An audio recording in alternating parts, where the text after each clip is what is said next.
Hey, everybody. I'm telling you, my girl, Rebel Inc., she definitely picked the right music to get us started with that intro.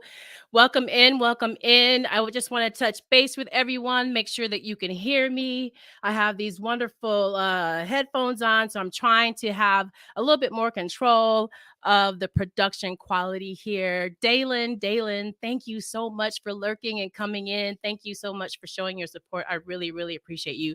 Just let me know if you can hear me, and then that would be great. Then you can go on back to work. Excuse me.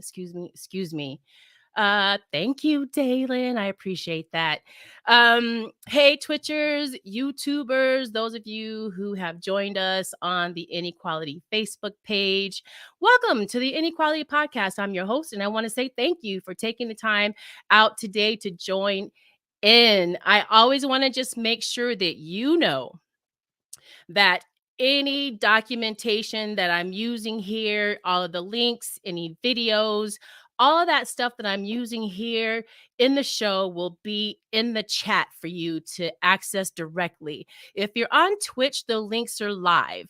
I'm not quite sure if they're live for you if you're on Facebook and YouTube, but at the very least, I know that you can copy and put them into your web browser. So just know that I like to share all the information that I come up with when I'm doing the research for these episodes. And if you're a geek like me and you just love learning, then I have a lot of stuff every week that you can learn. Just make sure that you're going into the description on the Facebook page and the YouTube channel as well. So again, feel free to have a little bit of fun with us. And I want the audience to enjoy one another, have conversations. I like to say engage. I get that from my other, another friend, Dr. Dady Priest, who is here on Twitch. I don't know if she's in the room yet, but engage with one another. If you have any questions for us, for the guests, just make sure that you highlight them.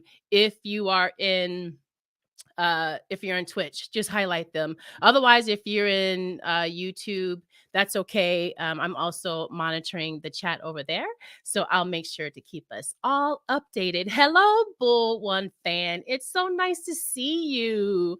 Thank you for joining in. All right. I am Twana's Twitch, Twana, and this is the Inequality Podcast, where we aim to be that space between inequality. Our mission is to provide that place to learn, grow, shift our perspectives, share ideas, and challenge social norms in a positive way. We will work to move from having conversations to effective action, disrupting the complacency that we have towards inequality in one of the richest countries in the world. My guests and I approach every subject with an open mind and the chance to see things in a different light, and hopefully do the same for our audience. Being in this space means that we advocate for people to have equal opportunities to improve their lives. We begin to help others to remove their blinders while we're also removing ours. We need to see other people, appreciate their perspectives and their journeys. My wish is that we all recognize that everyone wants and deserves the same things in life. be a valuable contributor to our communities, live in safe neighborhoods, free of crime, thriving, not just surviving. And I know my guest today is going to talk a little bit about that. Excuse me. So if you've watched or listened to any of this year's episodes, you know that we're dedicating all of 2023 to celebrating Black history. And this is our final episode of Black History Month. And I have a great guest coming in to get us focused on our finances. Are you feeling the pinch? Are you old enough to even know what that means? Because, you know, when I wrote that, I realized that probably aged me a little bit. But anyways, we'll connect the present to the past to talk a little bit about our economic history, but keep most of our attention on ways to make improvements in our finances now. It's National Credit Education Month, so of course we'll talk a little bit about our credit. There is an interesting article that we'll discuss dealing with bankruptcy, and March is also International Black Women in Jazz and the Arts Month, so we'll talk about that as well. So before I bring in Dr. Dawson, I just want to say hi, thank you. She has been on our show before, but we discussed a much different topic, Black trauma. Black trauma, it was a great conversation, so please go to the YouTube page, check it out on demand. But today, she's here. Let me bring her up now. I'm going to bring you in, Dr. Dawson. Can you hear me? I can hear you and see you, Twana. Thank you. Awesome. Awesome. I just appreciate you being here. And again, the last time you were here, we were talking about Black trauma, and you have so many years involved in that space, in that arena. But today we're doing something very different. Something very different, So when you're but on, but still but still traumatic in many sense of the word. Yeah. you know what? That just gave me goosebumps. You're so right. That's still Mhm. traumatic in a lot of sense of the words. Awesome. Okay. So listen, I have, of course, all of my stuff that I want to talk about, but you also have this wonderful slide that you have brought in with us today. But before that, can we take a minute to just kind of connect our past to our present as far as our economics goes? Personally, as Black people, and as a community, we know every time that we've tried to build our wealth in this country, there's always something that's held us back, especially as a community. I feel like individually they let us flourish, right? Go ahead, we'll let Beyonce, Jay-Z, we'll give you all of these multi-billionaires just like you see on our side. But I feel like individually we're just not quite there yet. What do you think? Well, I agree with you. And individually, yeah, some of us can do a breakthrough, but collectively, we are really still suffering.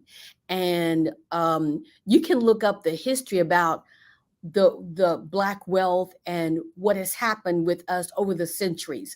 I'm not going to go into a history lesson about all that because there's so much, and like I say, it is traumatizing. And so but we're going to really stay focused on money, how it works, because I want you to stay focused on money, how it works for us, how it works against us, what we can do about it. That's where I want you to look at the history of it, of what's happened to us. Is there. It's in the records. Go check it out. Go check it we're out. we're gonna check it out for a couple minutes here though, Yes, because this is inequality it is. And it has after been all. an equality. When you think about it, now I have a slide. We're going to talk about how when you look at over the centuries, how this inequality has impacted us.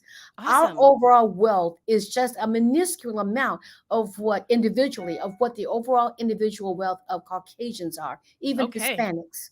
And so Even we'll look at Hispanics. that. Yes. I will show you that in the context of how and what we need Awesome. to be looking at in terms of how we move forward with a money mind mentality. How do we increase our finances? I mean, how do we increase our wealth? And All so right. I'll be talking to you about that.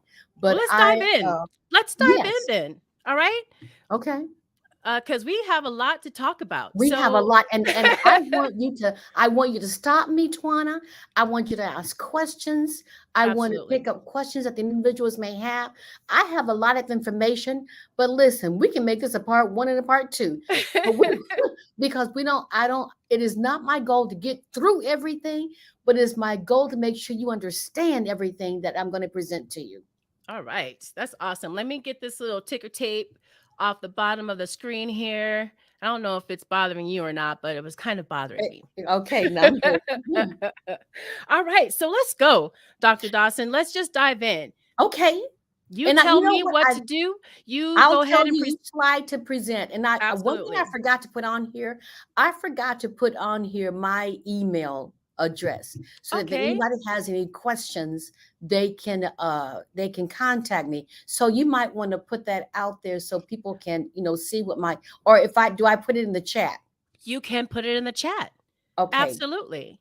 I I'm was going to going to do put my that for email you. address out here in the chat so that in case anyone has any questions or like to talk to me later on, um, along with my phone number, Absolutely. I'm going to Now, put it. the funny thing is that as we were having this conversation, there was a quote that I just wanted to say, and it came directly from you because I felt like, oh my goodness, this is it right here. And so Dr. Dawson says, and this is from her. I have been providing financial wellness training and completing financial analysis for the last 8 years. I have conducted a financial analysis for several hundred families with an average interest savings of $106,000 each. Having financial knowledge is critical.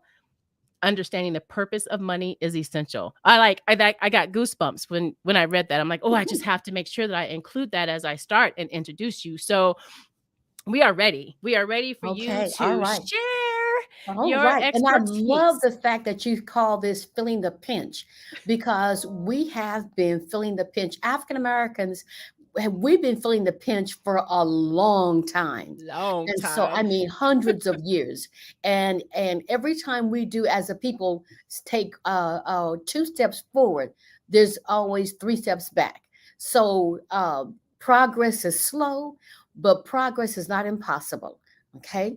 And so that's why when I heard this and understood this concept, it gave me goosebumps, Swana. It gave me goosebumps because I kept thinking, if I could help my people understand this and really benefit from this, how Yes, powerful would that be?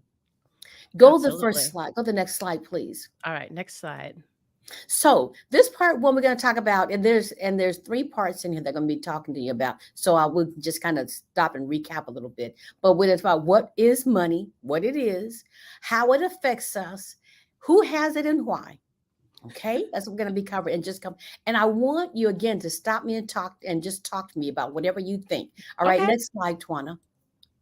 All right, Uh, let me give you a uh, disclaimer. hold on, and also let me just make sure that everyone knows that if you are on, and you're watching and you want this slide, I think Dr. Dawson, can I share this or is this internal, something that you have for yourself? Someone just Well, asked if this would be let me shared as a go. I don't resource. remember all the slides I have on here yet, but it may be one that we can share. So Okay. just let me go through all of them first, Okay. okay? All right. But We'll I think figure it it may out be by the one that end. we can share, okay? Okay. All right. Perfect. Thank But you. I'm going to give a disclaimer. I want you to know I'm not here to talk to you about where to invest your money. I'm not here to talk to you about, it's not an investment class or anything like that. I am not a financial planner.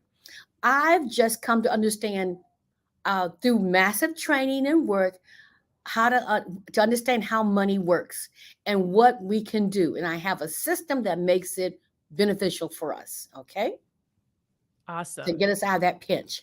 And so here's a quote, and this is a quote from Benjamin Franklin, but it's a good quote. And it says, "An investment in knowledge pays the best interest."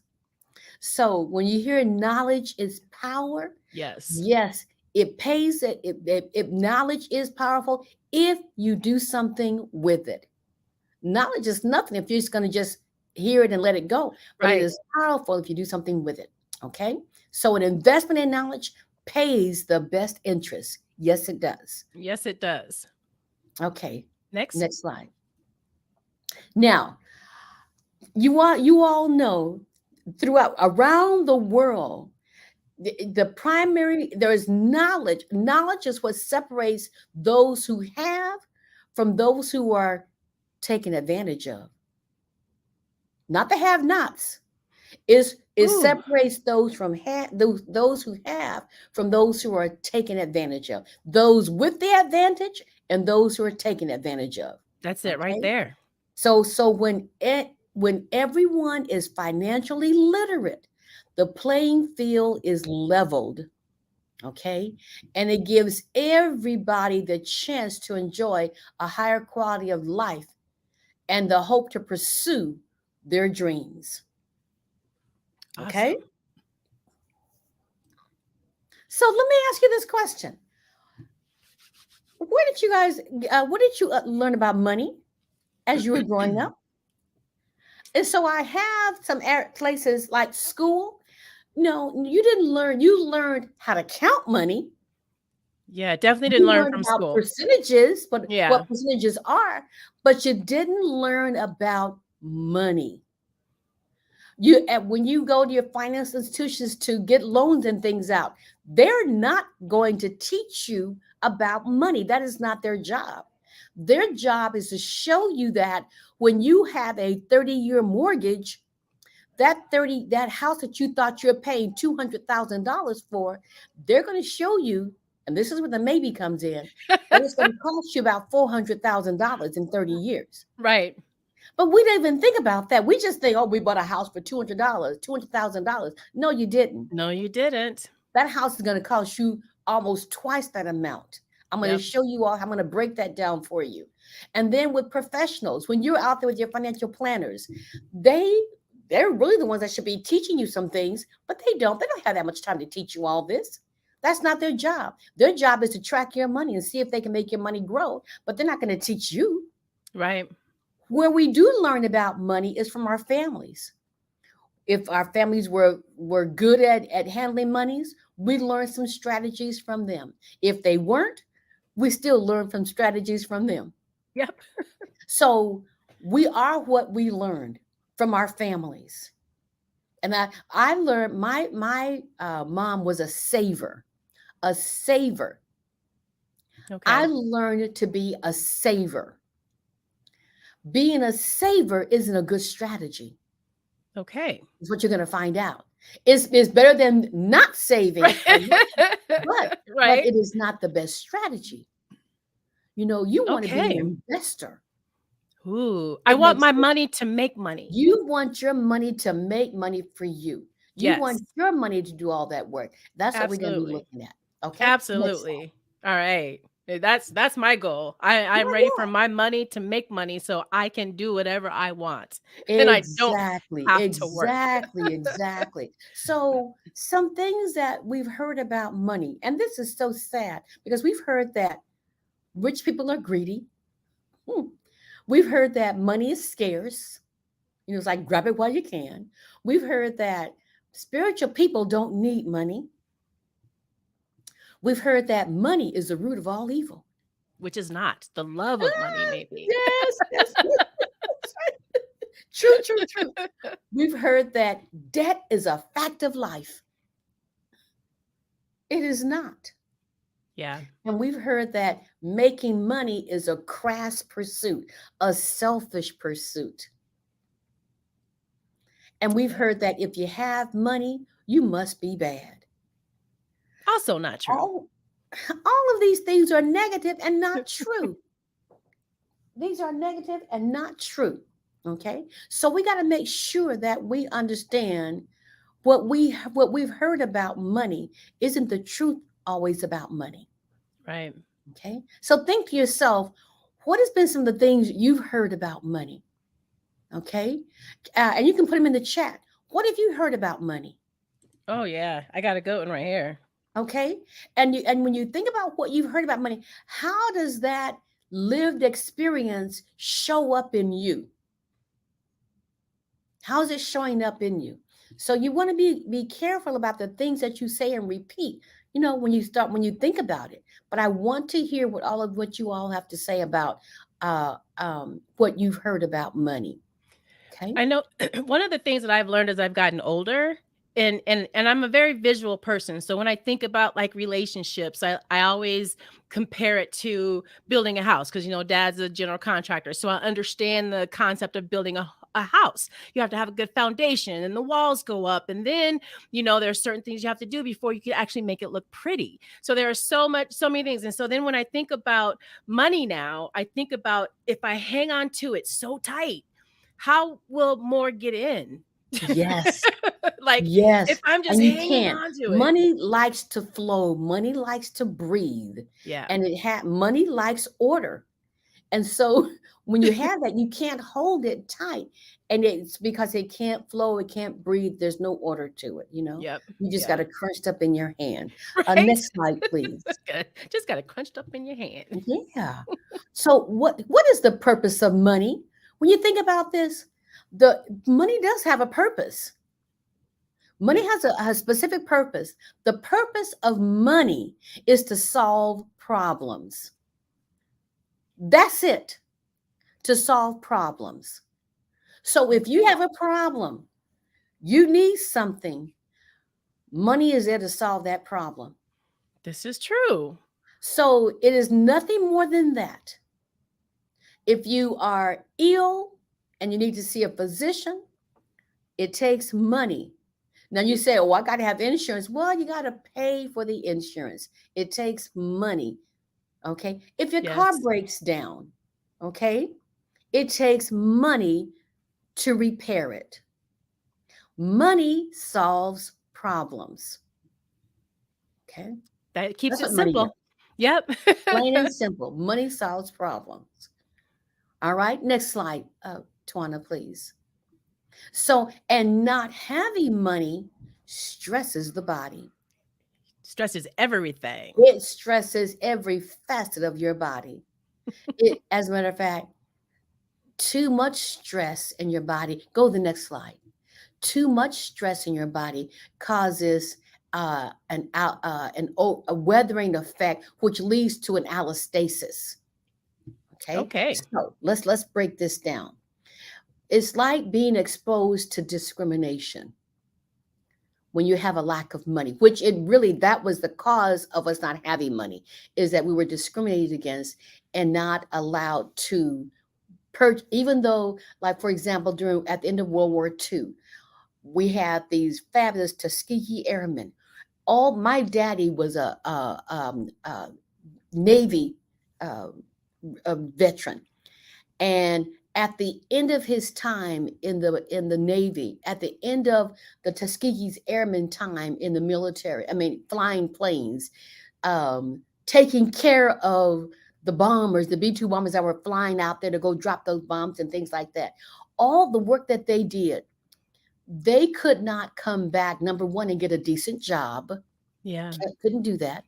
Number two, they couldn't get a job they couldn't borrow money because they couldn't get a decent job. Right. All the other veterans, there were special loans for them to come in where they could buy a home, and that buying that home was the first step toward building wealth. Yes.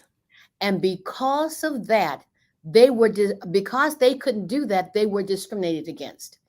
Now, all of this discrimination built up, there was microsystems, there was microaggressions, microexpressions, all of these things that were just building up in our forefathers and foremothers' bodies, where they could not do this, and it started to impact them externally, not just internally. We're talking Right. about the external impact first. Right. Okay. This external impact actually caused their bodies to look weathered. And it was the same as being exposed.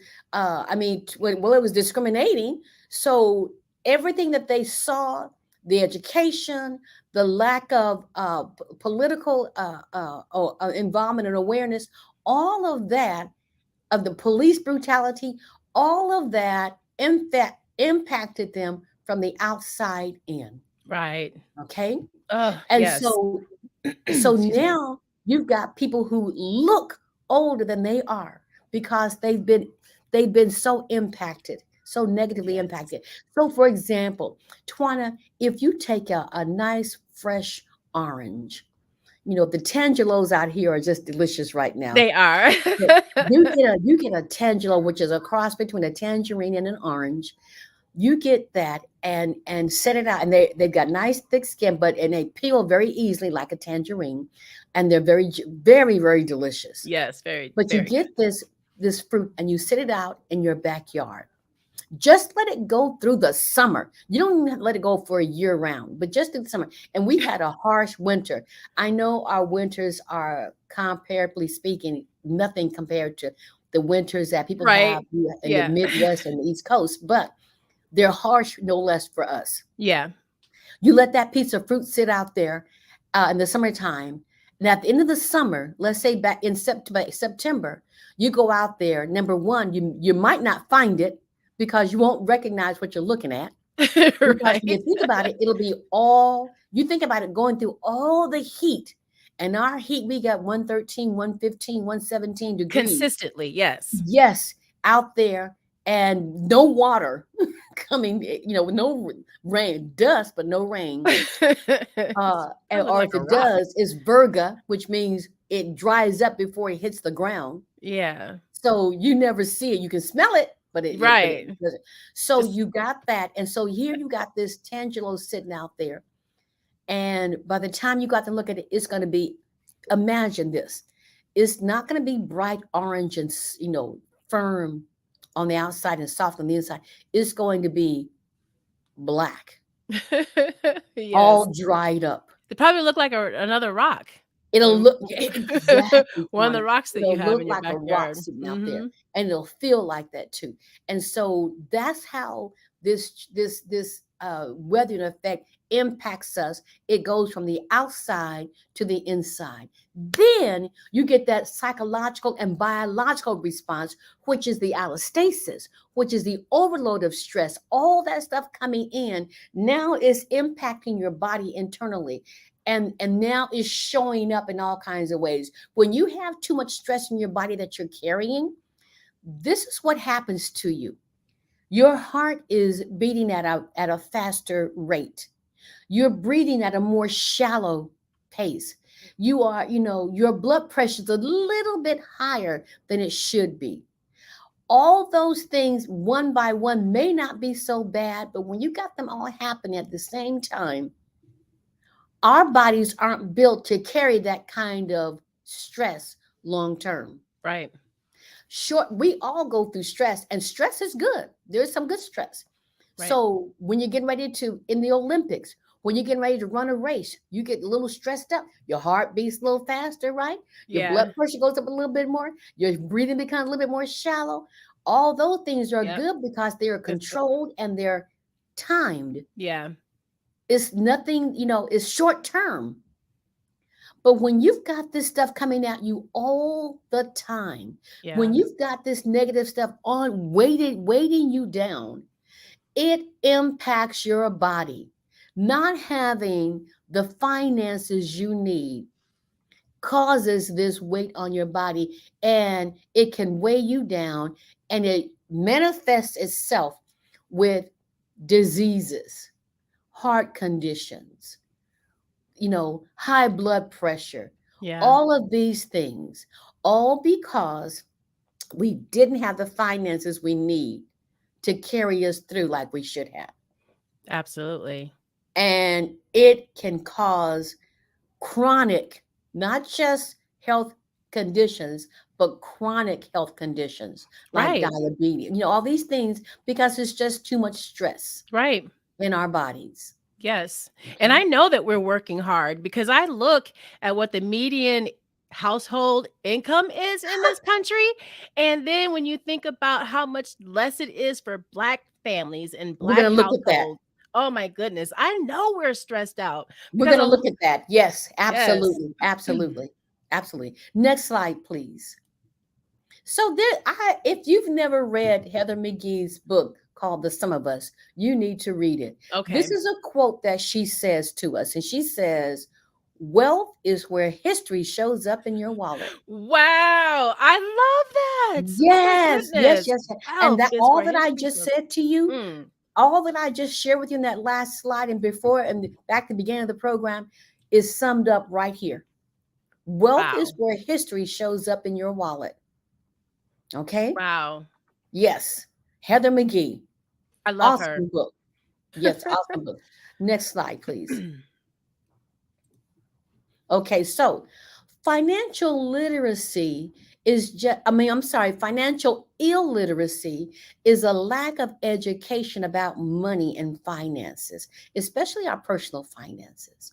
Now, what it does, it enables powerful organizations then to leverage our general ignorance of the general ignorance of the population for their own power and their own gain. That's what being illiterate causes. People Yes. can take advantage of you, organizations, systems.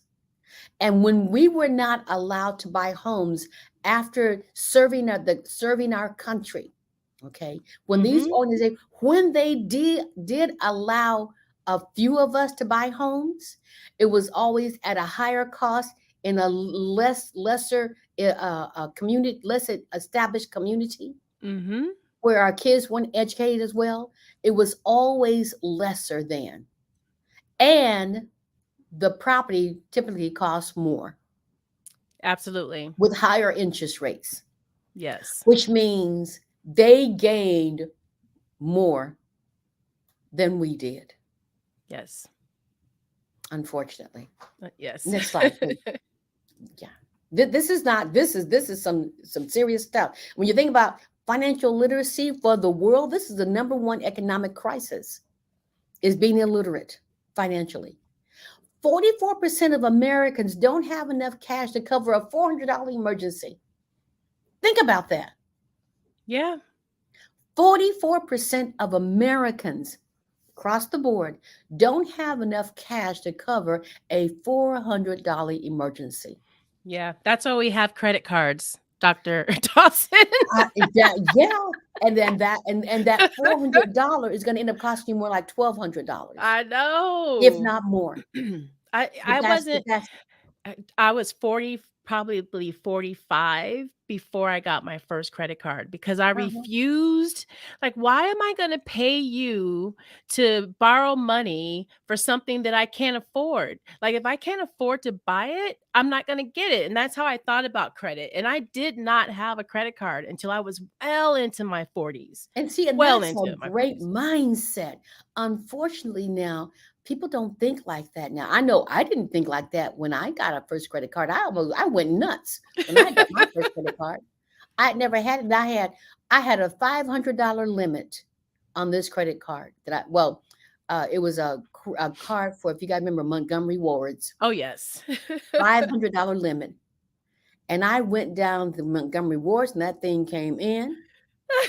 I remember I was in community college and I spent every bit of it at one time. It Wow. doesn't make any Yeah. sense, but I did. I Yeah. couldn't even, and my payments were like $15 a month that I was Yeah. barely making. And it took me forever to pay that thing off. I think that's the plan. That is exactly the plan.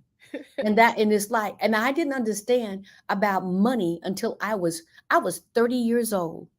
And my boss at the time, and I thank him all, I don't know where he is now, but I thank him almost every day, because he said to me, oh, how much money are you saving for your retirement? What's your retirement plan look like?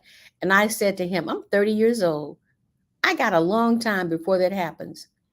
He said, Carlian, it'll be here sooner than you think. And I learned this statement working with kids and working with money. And that is, the days are long. Are you there, Twana? Yeah, I'm here. I'm Okay. just showing you because you had Oh, some wisdom. ha, ha. I learned this. The days are long, but the years are short. And so when I start looking about how that really impacts us, and how before you realize it, look at this. I was 30. I was young. I've got children over than 30. Right? But I Both my was kids are older than young. 30. I was ready to go. And it seemed like I had forever in front of me. Yep. And now here I am. I've retired twice already. Okay. Okay. So just know 44%. That's not a good number. No. 43% of student loan borrowers, they're not making payments. As we know now, I mean, the pandemic has had reasons behind this now, because there's a hold on payments right now. But that's Yes, going to change. it is. It's going to change. 38% of our households in America have credit card debt, substantial credit card debt. Yeah. Okay. The average credit card debt is about $16,000. What? Yeah. No, no, no, no, no, no. For an average American, Uh-huh. 16,000. That's $16,000. another thing I refuse. My dad tells me, "Oh, whenever they offer you, the opportunity to increase your limit, you should do it." I'm like, "Nope. No. I keep my limits very small so that I know I can pay it back. Yeah. Yeah. I don't So care about any so of that other stuff." and then 33% of American adults have zero retirement savings. Yeah. How And I many was people headed out down that stream when I was 30 years old. I didn't have a retirement savings. Yeah. How many people that are listening right now have retirement savings? How many of you have a 401k with your employer? Like, let us know what your savings looks like and your investment in the chat. Yeah. Go ahead, Dr. Dawson. All right. Go to the next slide, please. Okay. So, when you think about financial literacy, so introducing financial literacy earlier to our children is really critical. When I say that, start talking about money early and about the cost of things and how you save. Start talking about that. How do they save for certain products if they want to buy something, certain toys they want? Not just giving them everything they want. It's okay to give your children stuff, but you want to make sure they understand that there's a price behind that you Right. work for that. There's a Right. they it's just not they just because some kids will tell you just write a check or just use a debit card. You know, they don't realize that you have to make money to put on that card before you can buy that item for them. They don't understand that. They just Yeah. see that you stick that card in and then you get cash out on And you the get some items money. you want. Right. We have to draw the connections for them. That's true. They can see that. The average Caucasian family has about $188,000 plus in wealth accumulation. That's Caucasian. The average Hispanic family has about $36,000 worth in wealth accumulation. Okay. And the average Black family has about $24,000 in average accumulation. That fluctuates from 18 to 24,000. Right. Yeah. And only 30% of the people in the world are financially literate. That's from how money works. And that really understand. They just understand how money works. We need to increase that Right. because becoming financial literate is really critical. Next slide, please. I feel like we all believe that we know how money works. Yeah. I Yeah. never thought about it in any other Yeah. way. Like, And of we course, I get don't. We money, I really pay don't. bills. Yeah. Yeah. I buy Yeah. stuff. Like, Yeah. that's it. That's right. That's what we do. Right. So who has money? There's a survey that was done. It showed that millennials, they've saved a median amount of about $23,000 for retirement. Okay. The Gen Xers, they've saved about 66,000 for retirement. Baby boomers, they have to, well, no, this is what they really need to save. But baby boomers should have saved already about $152,000 for retirement. That is not enough. No, it's not. But that's on top of their work, what they're getting from their retirement. This is strictly savings in our investment. You should have saved that much money in order Okay. to get through. 7 in 10 boomers, they're planning to work beyond age 65. Now, the difference is that if you work because you want to is one thing.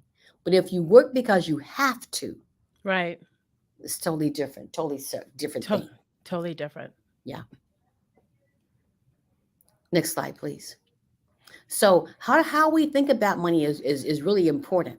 Um, when you don't have money, it's the haves and the haves and the have not. It's a way, this a way things have always been. And I guess it's always going to be that way. Okay. But if you have money, people start thinking, I may not have learned about personal finances in school, but with the right information, the right economic crisis of financial illiteracy doesn't have to be my personal crisis. I can do something different. And Right. that's, we always want to think about with money, how do we make it best for us? Not that I have none today and I'll have none tomorrow. That's not the right mindset. No. Yeah. So Agreed. how we think about the presence of money in our lives is critical, It is. because money comes to those who have an open mindset about it. Okay. Okay. Next slide. So what do you, when you do have your money, when you pay your bills, what are some things that we do with that money? I'll tell you, these are some things that we do. When we are paying bills, we make our minimum payments. Okay. When we're paying bills, people will have you refinance or debt consolidate your property every 5 to 7 years, telling you that it's your advantage. That if you every 5 to 7 years, if you refinance your house, they can lower your mortgage a couple of $100s, and we get excited about that. I remember when I You're before taking I your learned this, that when I got that call and they said, "How would you like me to show you how to pay $200 or $300 less every month?" I was like, "Wow, right. that's great." And they said, "We can refinance your house and get you paying $200 or $300 less every month. Let's do it." Yeah. Not It sounds good. realizing, not, yeah, it sounds good, but it's not good. It's not. It is not good, because all you're going to do is reset that mortgage, and it's going to cost you. And I'm going to break this down for you in a little bit: eight Okay. to ten thousand dollars just to get that done. That they're going to add on to the back of your mortgage, Right. so you don't have to. You don't think you're paying anything up front, but you are. But you are. Yep. Yeah. So we think, and then all for the sake of of taking $200 to $300 off money. You think about that. $200 times 12. That's what? 2,400. That's all. And it's costing you up to $10,000 That's you crazy. saving. It is absolutely crazy. And they don't tell you that. They're not going to tell you that. And they know that. But they know you're going to get caught up in the hype of saving $200 or $300 a month. Crazy. Some people, and debt consolidation, all that is taking all your debt and balling it up and making one big payment out of it. Right. You still have to pay it. Making one payment. You're still making all your payments. It's just Right. one. And sometimes it's really sometimes if you're not careful, you can still end up not coming out looking good with that too. Bi-weekly payments to your mortgage. You think, oh, this is the way to do. That's better than not, because and look, with this, you just can't walk into the bank and say, oh, I want to pay half my payment now and I'll pay the other half later on. This has No. to be a contract that you design at the beginning. Yes, you do. Yeah, You couldn't, can't. because You if you can't. walked in and paid half of it on the first of the month and the other Yeah. half on the 15th, guess what they're going to do? File a foreclosure.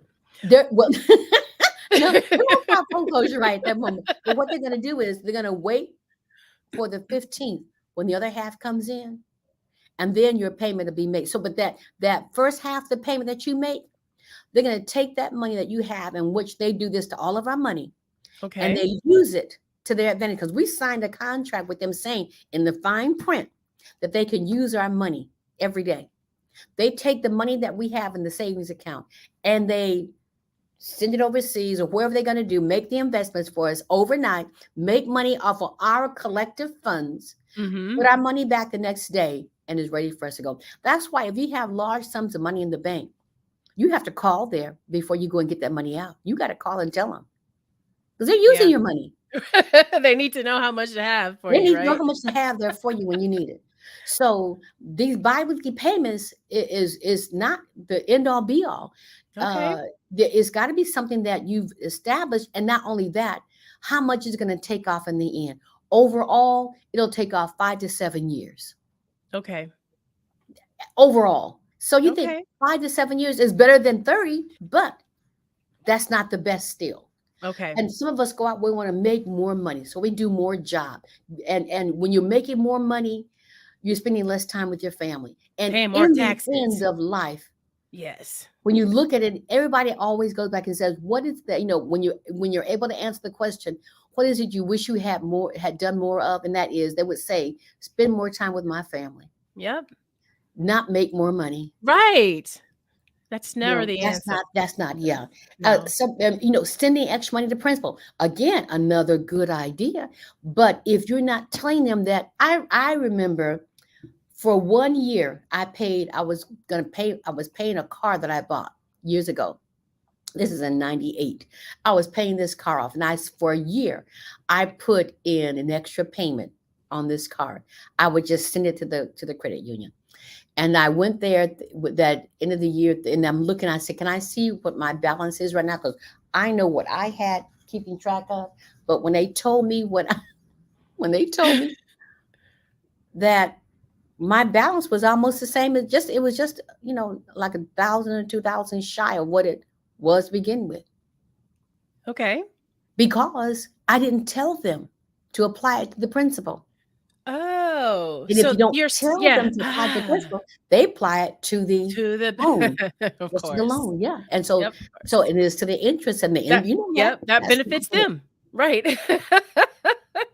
I cried right there at the window. Oh. Oh my goodness, And I bet. so they said, well, we didn't know. I said, well, you just stole my money. I just So stole right my money. there, if you're paying extra money on your mortgage and you're thinking it's going to your principal, please check. Like, if You've there's got to nothing say else you something. get from this lesson, check to make sure. If you're one of those people who are Absolutely. paying to decrease your mortgage time, then make sure that they're doing it the right way. Oh my That's goodness. right. That's right. That's right. And then there's some people who do what they call a debt snowball. And that is whatever the highest dollar amount is that they have, they will pay that highest dollar amount off. And then they go to I'm sorry, they pay the lowest dollar amount off first. So if you have a loan that's, I don't know, $600 and then $2,000 and then $50,000, they'll pay the $600 off first. And then they'll focus on that one at the detriment of the others. And then they'll pay the next one. And sometimes that ruins your credit Okay. because of how you're focused in on it. And then there's others where it's a debt avalanche. We look at the one with the highest interest rate. And let's say you have a loan, our credit card loans, they go from, you got 0% on some credit cards, if you got real good credit for Right. a limited amount of time. It's not that way all the time. Okay. But there are some people who have learned that they'll go from 0% to 0% because they're changing credit cards because they're good with their money. They're paying those debts off. And so Okay. the banks will give them those credit cards. Okay. But for the most part, 0% loan means for a year or 18 months, you can pay this you can have this credit card, and as long as you get that debt paid off within a certain period of time, you will not be charged interest on it. Now, at that day, if you are a dollar behind and you didn't get that interest in, all the interest that you would have paid is accumulated at that point, and you got to pay all of it. So you got to make sure, Woo. you got to make sure that you pay that off in that time in its entirety. Wow. But that's what the debt avalanche is paying, the highest interest rate, and then you go down and you just to the next and to the next and to the next. Wow. Okay. I've never Uh, heard of debt avalanche before. yeah, That yeah, sounds scary. I mean, yeah. just the It the is. name It is. sounds They're both scary. Yeah. Next slide, please. So we have speed bumps in our financial roads. We don't. There are things that happen. Yeah. Life happens to us. Life happens. We don't know how interest affects us. And what effect does debt have on our lives? We don't know. Right. When you start, it's like these speed bumps, we don't know. You don't know what's around the corner. And it can Yes. cause it can flip us. It can cause us to really, it can cause chaos in our lives. Yes. So Absolutely. yeah. All right. So next slide. So knowing how interest works is critical. And interest is either your reward for saving or investing your money, or is your cost for borrowing money. Okay? Say that one more time.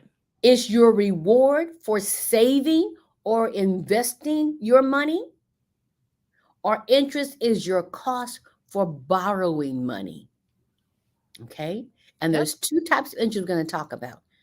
Simple interest, this is a flat interest rate on a set amount and it's assessed one time.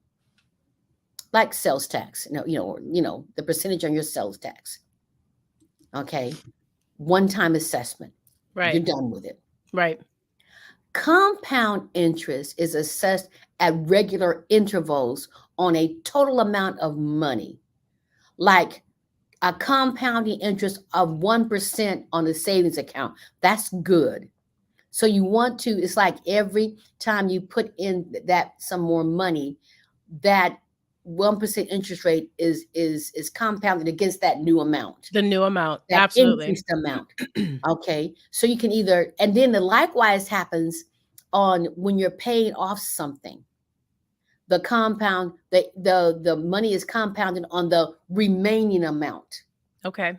Okay. So you either earn interest on your interest or you're paying interest on your interest. Does that make sense? Makes sense. Okay. All right. Just make sure you understand those two. Next slide. Yes. Next slide, please. So compound interest has the biggest impact on our lives because compound interest is where our mortgage lives. It's where student loan interest lives. It's where credit card interest lives. Right. Or just loans in general live with compound interest. Okay? Yep. Those are the biggest four. It can be mortgage, student loan, credit cards, and just loans in general. Okay. Okay. So we Oh, want to keep that in mind. That's okay. No. okay. And know this, that the average household spends 34.5 cents of every dollar to pay interest on their debt. That's a lot. That's a 30. whole bunch. That's a lot. Hmm. Just think about a dollar bill. Every time you take a dollar out, Just rip off a third of it. but yes, because it's going to interest on your debt. And that's after your taxes and everything else, because Lord have mercy. Let's don't even talk about that. But Next slide, please. So I want to show you this right here. And okay. in this one, oh goodness, um and I'll just walk through it with you. If you have a 30-year mortgage, okay, and this 30-year mortgage is $200,000, and you are told that your interest on this $200,000 is 4.5%, your monthly payment is going to be $1,013 and about 37 cents. Okay. So I'm going to drop the change just for sake of addition and Okay. multiplication. So after the first year, you've paid in a little over $12,000 total.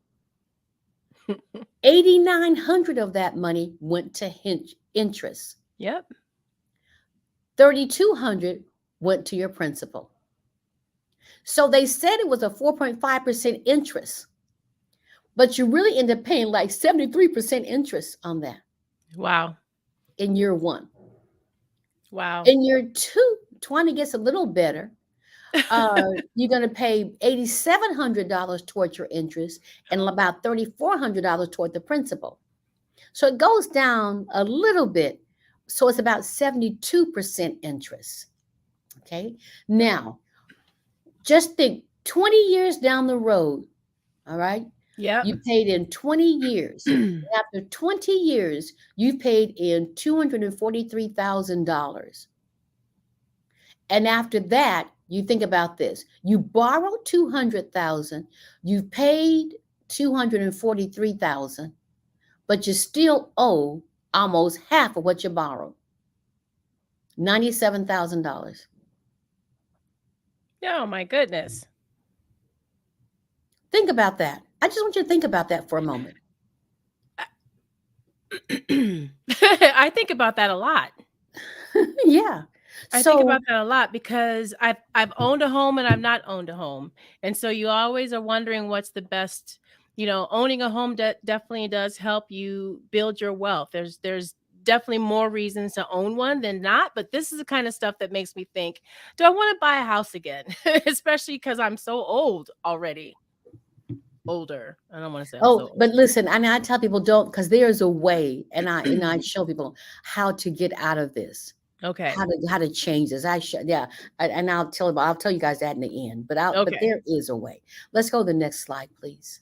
All right. So Let me how just take a people second real quick, Dr. Dawson, and welcome in. We have some new viewers. We've talked a long time. I'm going to just interrupt. Thank you so much for everyone who's joined us. Stormy Waters has stepped in the room. Thank you, thank you, thank you. And Incarcerated Dreams, I appreciate your support, sharing those biddies. I appreciate that.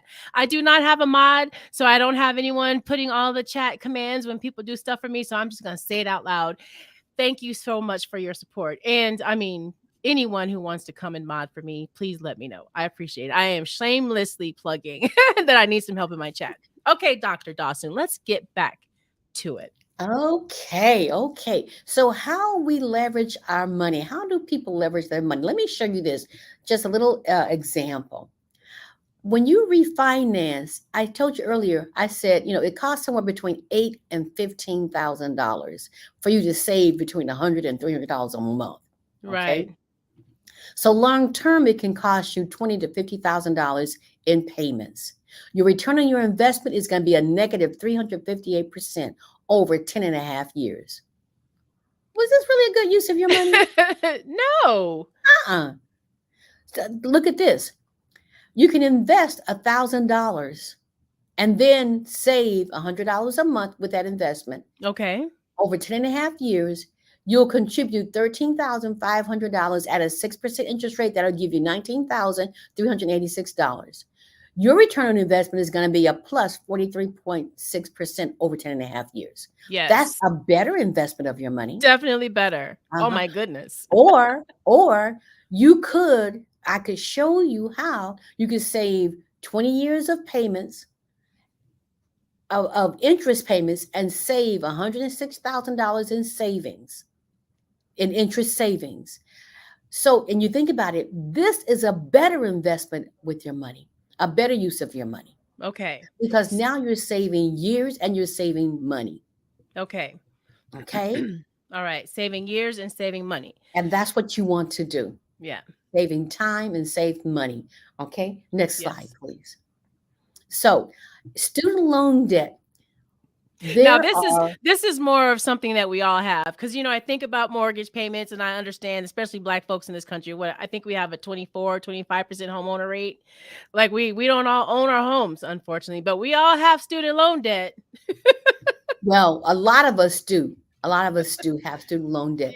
There are Yes. about 45 million borrowers totally who Wow. collectively own nearly about $1.7 trillion Yes. in student loan debt in the United States alone. Okay. Yeah. Student loan debt is the second highest consumer debt category behind mortgages. Okay. And it's higher than credit cards and higher than auto loans. That's student loan. We've got individuals who have forever loans, Twana. They get Wow. out of medicine, dental. They get out of They get out of those schools with 4, 5, 6, up to $1 million in student loan debt, and they make those interest only payments until they are over 65 years old. Wow. And I had one couple tell me, said, well, we know that we'll never pay this debt off. They had like about $500,000 in student loan debt. And they said, we know we'll never get this paid off. So when we die, it'll just go away. I said, well, what makes you think that's going to go away? That's not going Yeah, to go away. That amount will be attached to to your your estate. your estate. Yep. It's going to be attached to your estate. And whatever you think you're leaving your children, it'll be deducted from that. Yep. And you want to make sure that they don't end up trying having to owe anything. That's the point. Yeah. Again, the point. That's the point. So people, when you are loaned money, people want their money back. But the thing is this, we all have to pay interest on what we, when we're borrowing from institutions. We just don't have to pay all that interest. Okay. It's not necessarily pay all that interest. People think that you got to pay, $200,000 worth of interest. No, you may only be required to pay $40,000 of interest. Really? Yes. Okay. And the banks know that, but they're hoping you don't know it. Well, They're of hoping course you we never don't learn it. know it. If they don't tell That's us, why how are we the going to banks are know? always the biggest buildings in the city and the most nicest building in the city. Wow. They don't want you to know that. Wow. So then, and I'm sure you're going to do this in a little bit, but just going back before, when you make sure that you're paying on your principal, if you're paying extra on towards whatever you're paying, you want to make sure that you are telling them that you want to pay on your principal. Does that include student loan debt too? And not just okay. If you're making extra payments, that includes all your debt. Oh, wow. Yeah. Okay. And you want to make sure that there's no prepayment penalties either. Okay. I've Because heard of those. sometimes there were times where banks would say, you can't pay this loan off early because they knew they had you trapped. Yeah, they want their interest. They want all it. that interest, but now Yeah. it's like yeah. Okay, that's Make sure. so many little awesome tidbits that you're giving today, Dr. Dawson. I keep wanting to call you Dr. Carlian. And you can say that. Okay, all right. Next category. Next slide, please. All right. So and then student debt again, as I alluded to, you got forever loan debt. You got deferred debt, and deferred loans are just loans that they tell you don't have to pay on it now, later on.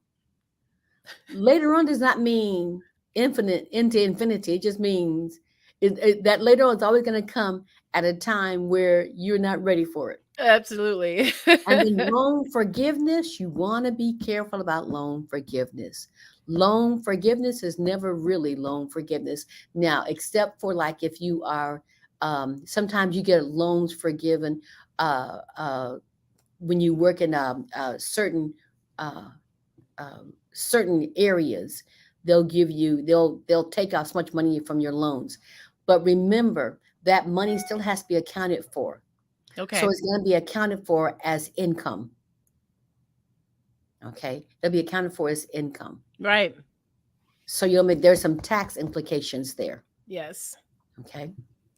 Just know that. All right. Next slide, please. So what if you could stop overpaying interest on your debt?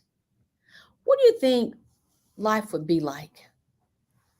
What would you do if you didn't have to overpay all that interest on your debt and do like what I was just saying, instead of paying $100,000, you only pay 40.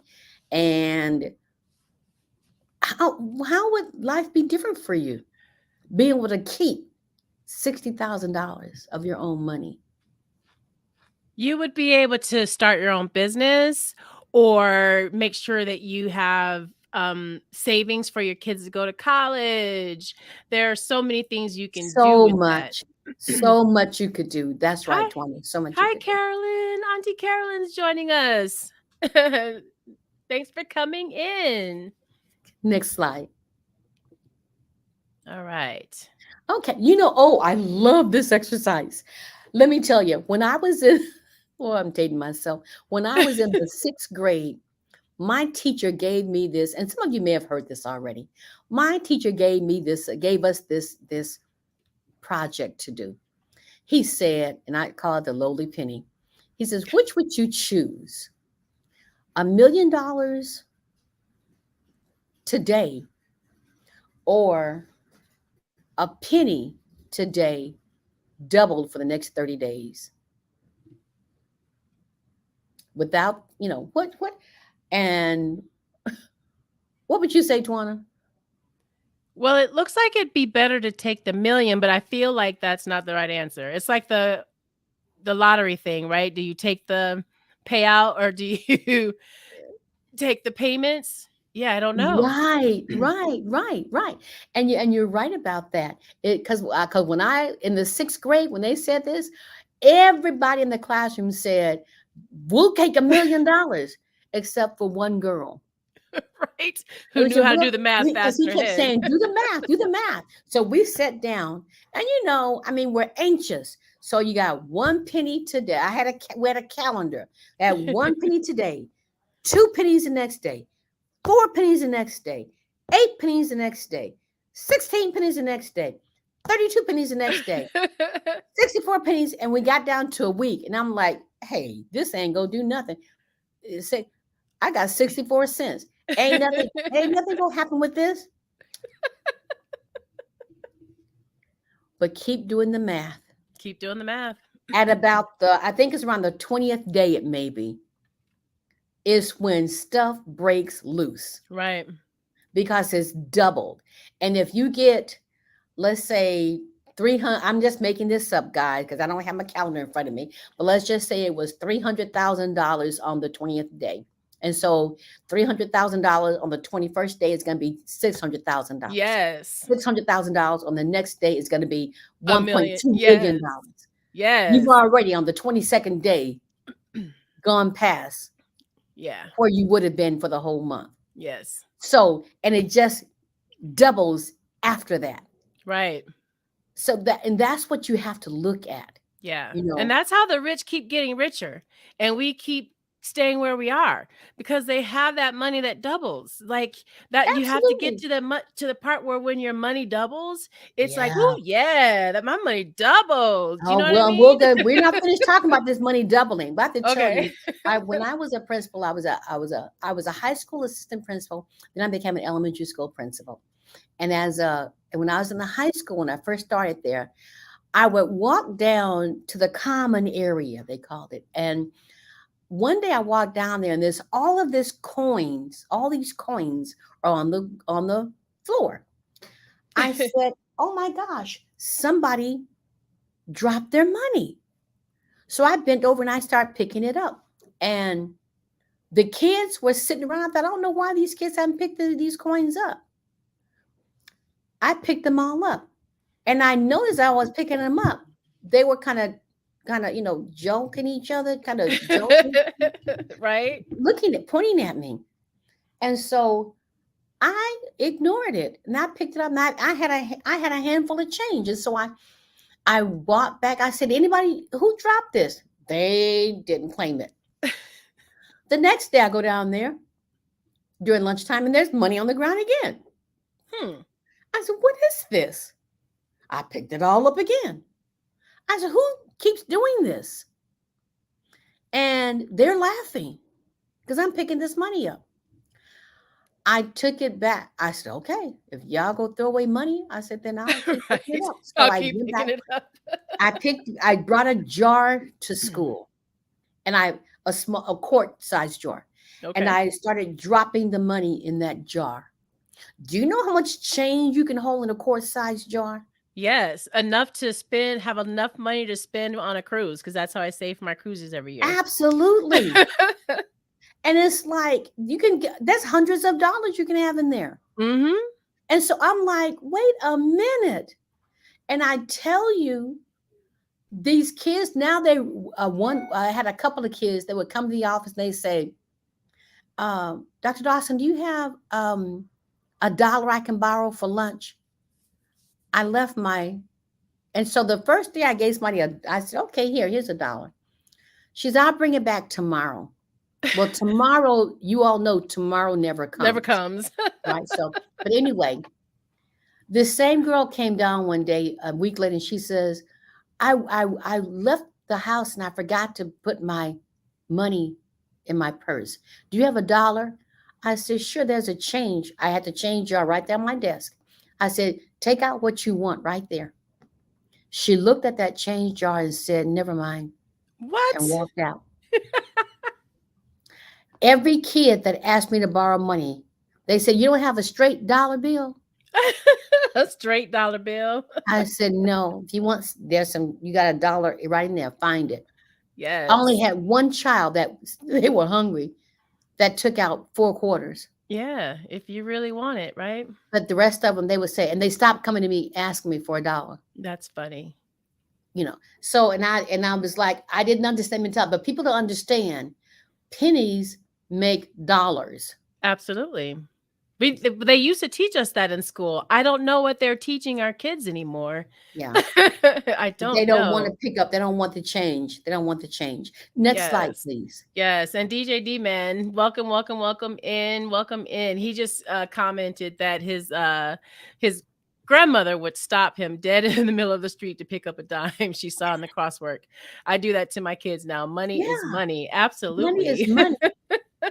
Just I have a jar right now that I keep that when I have change or not necessarily when I have change, but it's just when my husband does that, he keeps a change jar, a big one, Yeah, and he rolls up coins all the time and put them yeah, away. yeah, But I'll just money I find around the house. I have a cookie jar. I just drop it in there, yeah, yeah. That's and how. my cookie jar is full. Yeah, It I'm is telling you, full. that's how I pay for the fun that I have on my cruises. Like Yeah. I save my change all year, and of course now I will put some dollars in there too because you gotta have Hmm. a Hmm. couple of Hmm. bills in there. But yeah, change. So if you chose $1 million, you would have a lot of company because a lot of people they choose the fast money, $1 million. But if you chose $1 million, a penny a day doubled for the next 30 days, at the end of 30 days, this is what you're going to have. What? That's Yeah, crazy. 5.3 million dollars. That's crazy. That's what you'll have. Wow. So next slide, Wow. please. So, how does understanding interest and money apply to my full and very busy life? Now because Yes. we all have full lives. Yes, we do. And again, like I said, when I say the days are long, but the years are short, before you know it, you've gone from the baby to the old person. Yep. Very Before you quickly. know it, because time continues to go by, and it goes by with or without you making money. Yep. Okay, so you got to decide on intentionally how you're going to make money. Next slide, please. Hmm. So, how have people of color and women in particular fair financially? So, when you think about this, there's this uncontrolled gender pay gap that we have. Mm-hmm. Okay? Women earn 81% for every $1 men earn. That's a difference of 19 cents. Okay. So you think about that, even a matter of being pennies short of a dollar can amount to tens and hundreds of thousands of dollars over the course of 40-year career. Yes. It can, yes, for women, black women in particular, catching up to white men earnings would mean working an additional at 2 years of life, 2 years Yep. more. Yeah. Okay. I think black women only make 64 cents to every dollar Yeah, for see, white this men. is women right here. So it could, yes, for us, it's less than that. Yes, even less Yeah. than that. Yeah. Welcome in CJDA 2020. Thank you so much for coming in. All right, you ready for the Next slide. next slide? So you think about this 19 cents, okay? At that over 40 years of getting paid. When you think about that, the difference comes out to monthly about $182.40, okay? Which doesn't seem like much. But when you think about that, when when you look at the annual pay rate and all that, it makes a big difference. It makes it so when you think about just that pay difference, that 19 cent difference, your paycheck can be, over the course of a 40 years. So you get $262,809.61. But the man is going to get, I'm sorry, I said it backwards. They will get $262,809.61, which is 19 cents more an hour Okay. than you get, a pay than you get. Okay. And you'll get $262,627.02, which is 182.40 less that you get. That's a lot of money. That's a Yes, it lot of is. money. Especially over year over year over year. Year over year over year. And we start Absolutely. working at 16 and we don't Yes. stop till we're Oh, you don't, 70. yeah. Like it's like year over year over year over year. Yes, absolutely. Next slide, please. So more people than ever are heading into retirement age with debt. You you think about it, there are people who are now 65 years old buying homes at 30-year mortgages. Yeah, that's my dilemma. I think about that all the time. A 30-year Yeah. mortgage, I'm But going to I be mean, and then when you get less, you get, because I remember when we bought our house, we bought this house 17 years ago. Our house is paid for, we paid, but we bought a 15-year mortgage and paid for it, and it ended up being about 6 years getting the house paid off. Okay, because I know, and I was supposed to have it paid off in little under 4 years, 3 years and 9 months. I was supposed wow. to have the house paid off.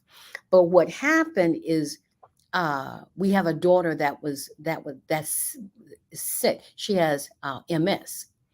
And because of that, she was a recently divorced mother of two, and she had not worked very much. So what she was getting from Social Security was hardly anything. She didn't have enough money to pay for an apartment. Okay. And when you go to get assistance from the state, they penalize you for everything. But they I think they gave her something like $600, and they penalized her for anything that she would earn beyond that. Right. So we would gift her $1,500 a month, which meant that the projection I had to have my debt paid off in 3.9 years changed and went to more like 6 years. Okay. So I ended up doing, and I did that gladly because we ended up having the funds to be able to do it. Now, just think if we couldn't be able to afford to do that. Right. The most of She us would have can't. been, I mean, she would have been homeless. Right. And listen, if y'all know like me, you got children, you rather pay for them to be in an apartment than to have them in your home. That was where we were coming from. We were like, no, we'll help you stay in your own place. That's fun. Say what you want to say, but that was our. Hey, that's why I have a 1 bedroom right now. So what does that mean? What does this mean? You got people who are headed into debt during their retirement age with all this debt. It Yeah. means that there are people who can never retire. I've got people I know who are 70 years old, still working a full-time job. Because they have to. Because they have to, not because they want to. Right. Okay. Or they may retire from their career and they have to go back to work someplace else. That's why you see a lot of Walmart people. Right. Older people at Walmart greeting people. Yeah. Okay. You guys maybe have saw in the news where a custodian, this gentleman had to go back to work, 80 years old, had to go back to work because he couldn't afford to live on his own. And the students raised money for him. I think raised almost $200,000 to give him. Oh, that's But awesome. on a FundMe account, a GoFundMe account. But you don't have that for everybody. You don't Yeah. have that for everybody. No. We No. don't all have students who can go raise money like that for us. No. And some of us have to go to work for real, for real. Okay. Or like my daughter, have to depend on family for assistance Right. if you can afford to do that. Yeah. And Okay. yeah, as long as you have family that can help. Yeah. Next slide, please. All right. So did you know that the average Social Security check is about $1,200 a month? That yeah, I actually know that because of, when I worked for the food bank. Okay, all right. So you need, in order to have that $200 a month, you need to have $600,000 in the bank to earn an extra $1,000 a month at 2% interest rate. Okay, and you think about this. Social Security says this is what they say about. They say that people who are uh, get to 65 years old and can retire. Most of them to 65. There's some who are still financially struggling. Only 5% of the people are wealthy enough to go to continue going on. I mean, wealthy enough. I'm talking about the Oprahs and the Gates and all those people. Yes. But most, you see, some people are financially struggling. Some people are dead because they couldn't do anything, and then others are still working. Yep. So you think about that. That says a lot about us financially. Now, Yes. Twana, you just have to slow me down and let me know, Okay. because I know how much more time do we have? Oh, we've got more time. I Okay, don't. got about a Yeah, half yeah. hour left. We have about a half an hour left. Okay, Yes. all right. I just want to make sure because I can talk for a while. So, But I just feel like that this says a lot. Now, and I also feel like, isn't there some kind of a penalty that the Social Security Administration gives you? Like, there's only so much extra money they allow you to make up to in a order. certain age, after Okay. and after that, once you're 67, I think it is now, you don't get penalized anymore. Okay. Like Well, now, that's nice I to can know. make as much money as I want, and it will not impact the money I get from Yeah. Social Security. Okay. Awesome. Yeah, and Mm, I like that.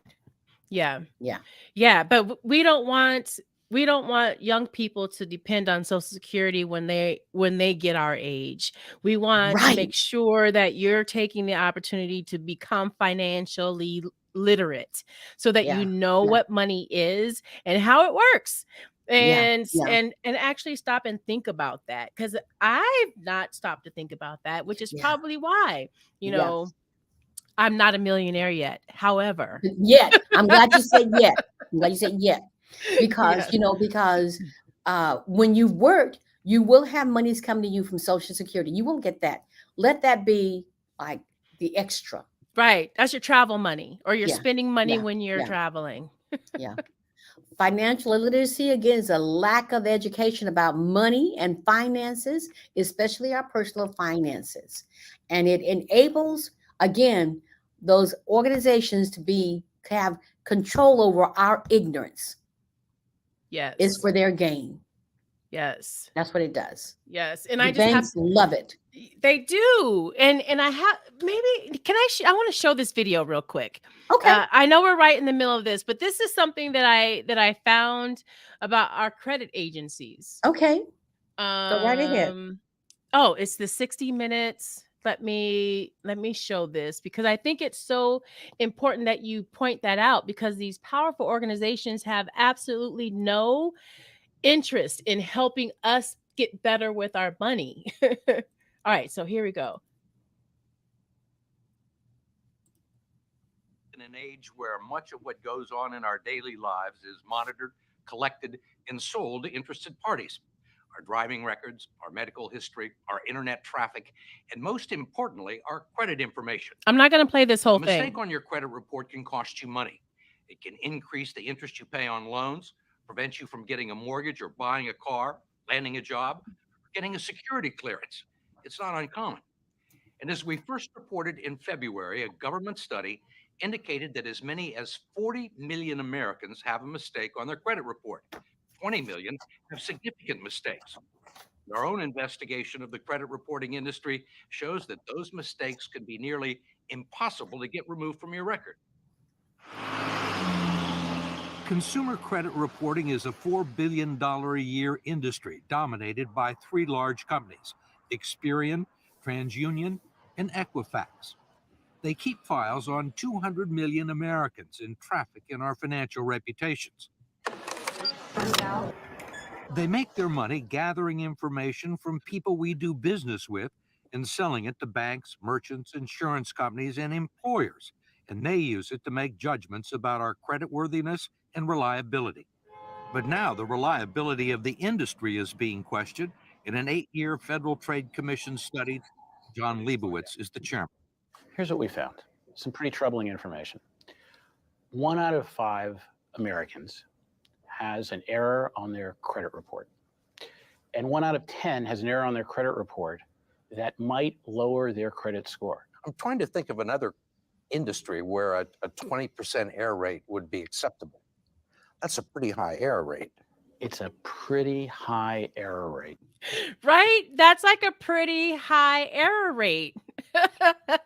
And this is what big corporations are allowed to do to us. Now, I don't really know how credit reporting even started. And I know this is a little bit getting off of the track of, No, it's what not. we're No, it's talking right about on here. track.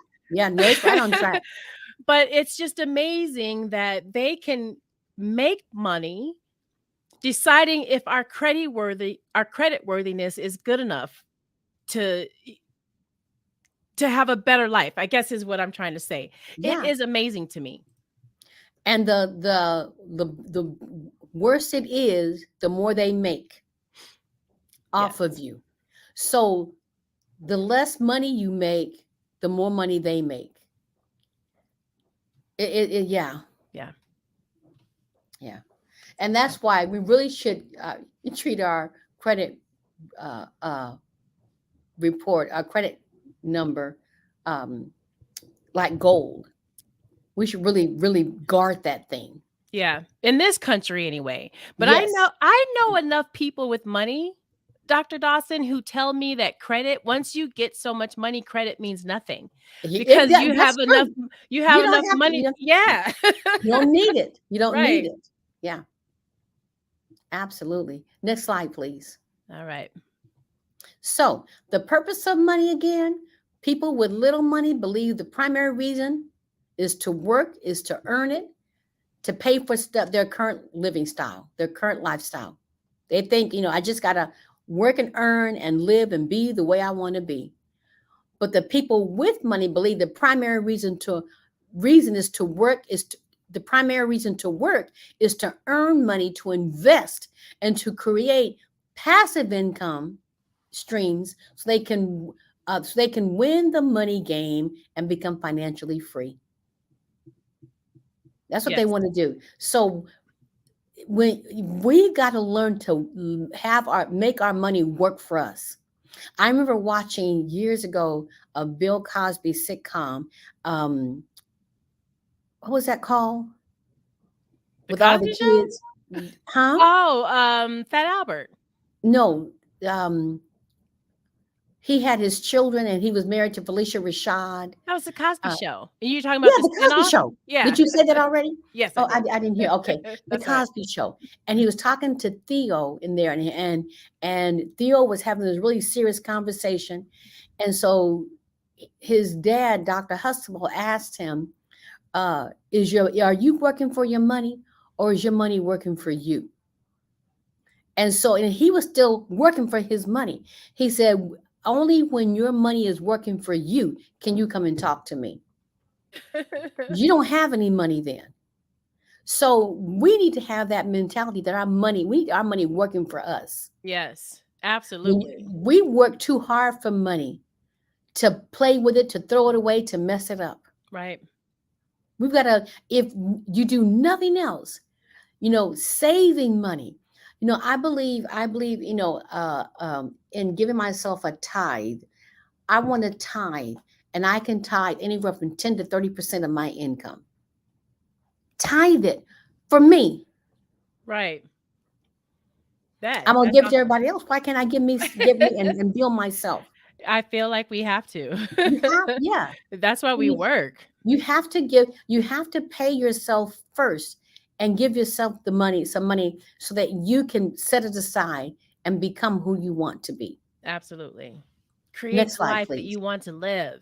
Yes. I'm all about creating my life now. Yes. I just kind of wandered around for a while, but now I'm creating it. I see the goal, Yeah. and there's nothing that's going to take me from that goal. This right here, this is gold right here. I want you to understand the time value of money. The money saved today is worth more than money saved tomorrow. Okay. Yes. What you buy today will cost more tomorrow. I was laughing with my grandchildren. I told them that when I became a teacher, I bought a car.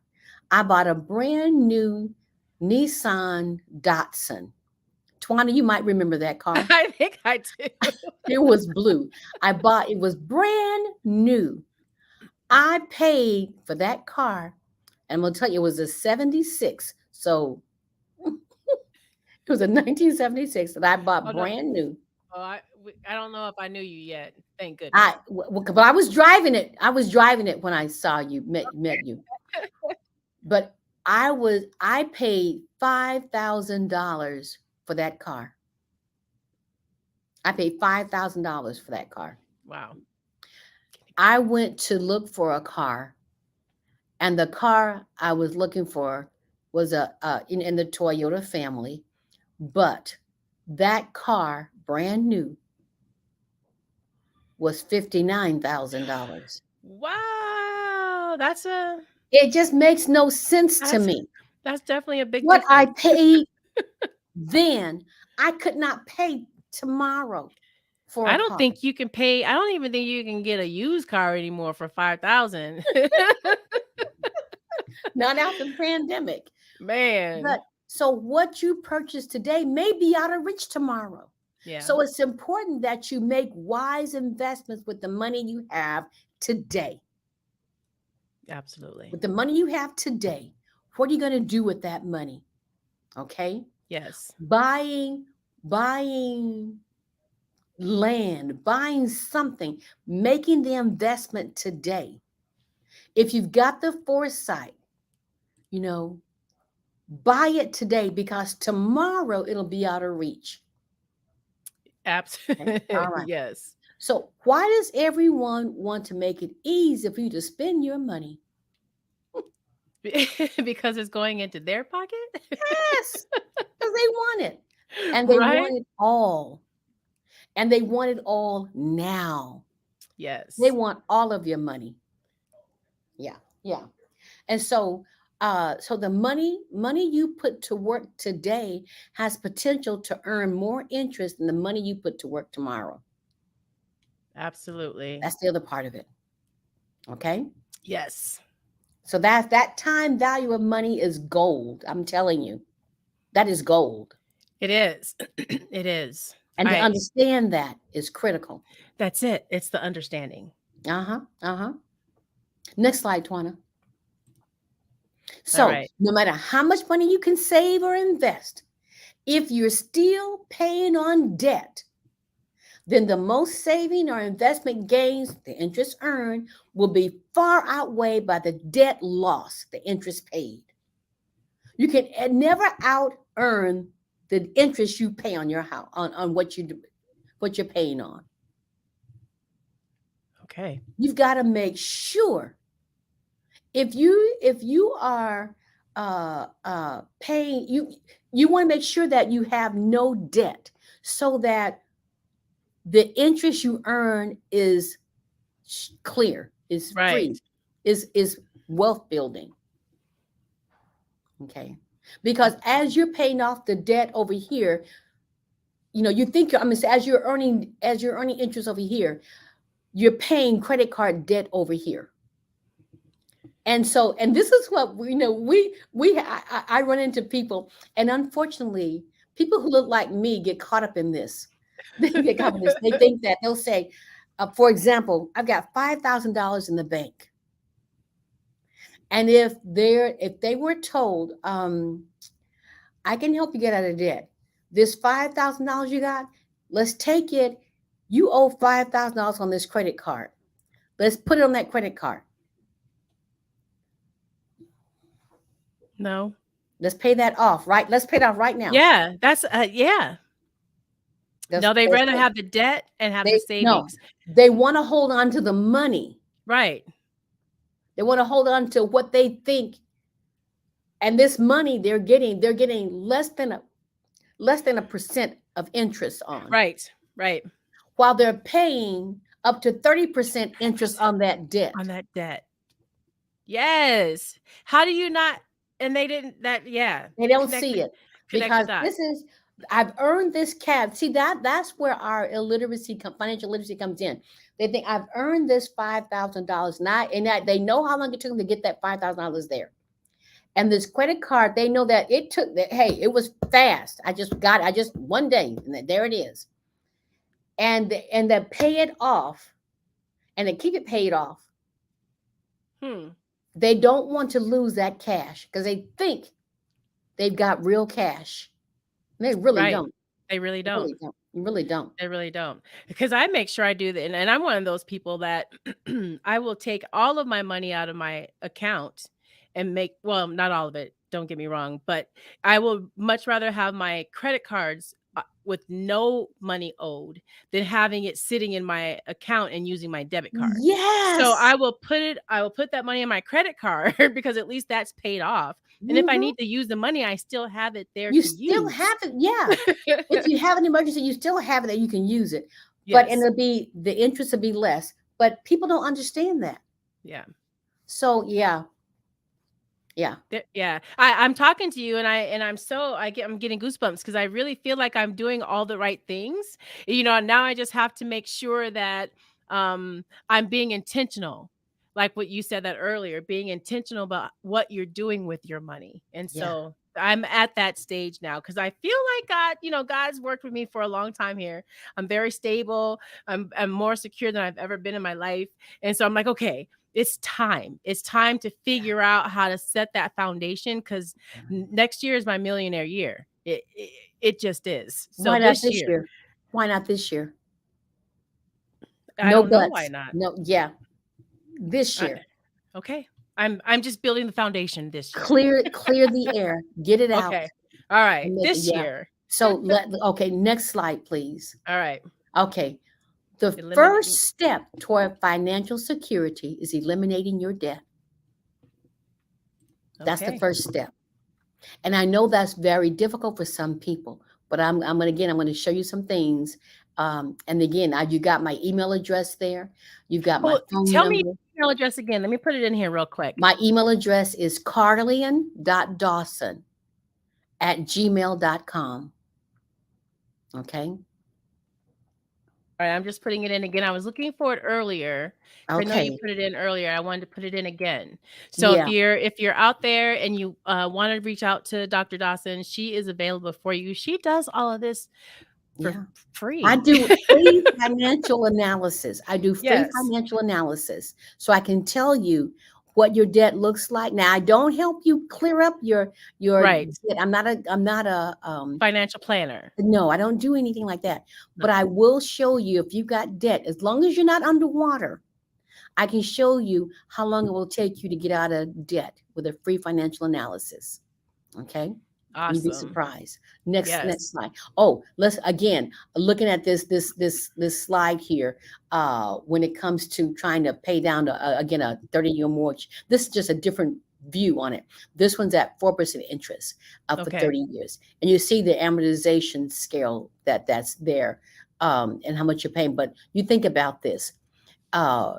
And this slide doesn't give you just shows you a 30-year mortgage compared to a 15-year mortgage. Okay? Right. 30-year at 4%, 15-year at 3.5%. And then it shows you again, the difference is $475 a month more for a 15-year mortgage. And you're done in half the time. Now, that $475, that's a chunk change. But I'll tell you, as the years go by, your income normally goes up. And people, if we can, it's true. When I bought this house near you guys. That's how near your home that you guys had. But we both have beautiful homes. Okay. Mm-hmm. Your parents had a beautiful home. I had a beautiful home. But I bought that house and I realized, and when I bought that house, I barely got in it. I barely got in it. But I knew that my income was going to be increased over the years. Right. and my payment was going to stay the same. So Okay. I made sure that as my income increased, I did something with that money. I didn't Yes. just go spend that money out. Okay. Absolutely. And it's so funny because if you're apartment living, I'm apartment living right now. Every year I get a raise at work, and every year my rent goes up. So my Yeah. I feel like I am just working and getting my raise to Yeah. keep paying a higher rent every month. Yeah. Yeah. So that makes so much sense. My Yeah. if I had owned my home all these years, my Mm-hmm, mortgage would have mm-hmm. stayed the same as Yeah. my Right. income had Right. Right. increased. Right. And in this house, in the 30-year mortgage, that's 360 payments you're going to be making, right? Yeah, So interest, you're going to spend $143,739. That's what the interest is going to cost you right. for that straight out. For a 15-year mortgage, you're going to have 180 payments, and that's $57,357 in interest Yes. that you're going to pay. Yeah. But you think in your mind you're thinking, oh my gosh, I have half the time to pay off this house. Oh my goodness, it's going to cost me, so much more to do it. So you go with the 30-year loan, of course, because you feel like it's more doable, even though you're going to have it long. And so being able to see it this way, Dr. Dawson, is amazing. So if you are watching this, even if you're not live now and you're watching this later, I hope that you are taking all of this fantastic advice that we are hearing today, because in my mind it always made more sense. Just do the 30-year mortgage, Shwana. Yeah. How on earth are Yeah. you going to afford to do it? You already had to come up with down payment and all this other stuff, and now you want me to just do this in 15 years? But this makes it so much more sense. Yeah. Next slide. So much more sense. I needed to speak with you, and I was talking to my Next slide. daughter. Go to the next slide because Okay. that's about the same thing. Okay. Okay. When you look at this, when you think about understanding strategic payoff, now Okay. which one of these are you going to pay off first? Okay, you think about that. Are you going to pay off the one with the highest dollar value? Are you going to pay off the one with the lowest dollar value? Are you going to pay off the one with the highest interest on it or the lowest interest? I would say the highest interest for sure. You want to do that first. Which would mean that you would pay off the credit card first, because the credit card is at 7% interest on this particular example, and that bill is $21,538. So that's what some, and you know what, and that's what some people say. Okay. But there is a process for paying off debt where you don't have to worry about all of this. Oh, okay. You know, Tell go us to that the next part. slide. Go to the next, and that, but because see when you start using factorial math, and that you don't have to do this is the process that I use based on the number of debts you have. Okay, the average number of debts are 6. That's what we just saw here in that last slide. Oh, can I go back and just look at that again? Credit There's 6 card, debts, your home, your car. Oh, wow. These people and having a it's good and time. it varies. It varies. It varies. They're enjoying life. Go ahead. Yeah, it varies. But there's 6 basic loans. And with 6 loans, do you know there are more than 720 combinations to pay off those 6 debts every month? Who has time to sit and figure it out? If you got 4 debts, there are 24 combinations on paying that out. Who can sit down and go through the 24 combinations every month to pay off 4 debts? We don't have that. We don't have that. I would pay the lower amount so I can put the money towards the bigger amounts once that are paid off. That's one way to do it. But you think about this. Who has the time to decide on on those 24 ways to pay the debt off? Who has time? Now, look, I don't have time for 24. I don't have time to decide on 6. I'm not going through 2 different alternatives. I'll get one way. Then this is what I used to do. I had this calendar out, this money management tool that I use. Okay. And I put all my debt in it, and then I would just every month. This is how it looked. Okay. It was one way. And I had more than 6 debts at that time. Yeah. The average people have about 12 debts. I would go crazy if I had that much debt. I maybe I have to just think about the debt that's in my life. I don't know that I've ever really thought about it. If you have 12 debts, you have 479 million ways, combinations to pay off those 12 debts. Yeah. That's a lot. That's a lot to think of. Talk about stress. Yeah. And look, go to 13. There's 6 billion ways. Oh my gosh. Let's not go that far. You couldn't even do it in a whole life. Don't have that much debt in your life, No, people. no. Let's go to another slide. I think that might be our so when we don't understand the value of money, we get stuck. Or worse, we can be taken advantage of. Yes. We can be taken advantage of. Yes. And we do all And the we time. do all the time. Next slide. So do you know how much over the life of your car loan, how much interest will you pay? You need to know this. Do you know how much over the life of your mortgage, how much will you pay in interest? You need to know that. Do you know at the current rate of savings, how much will you have at the age of 67? You need to know that. Okay.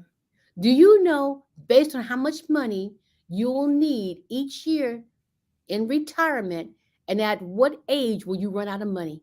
You need to know that. Retire at 67 and I'm out of money at 68. See? I'll enjoy a year to vacation and then it's back to work for me. Yeah. So we need to know these things. Absolutely. And that's what I like to help us understand and look at. And just to think about it, because you've had me thinking about things that I have never thought of before. Yeah. Having Next this slide, conversation. please. So choices for earning money. You work for your money.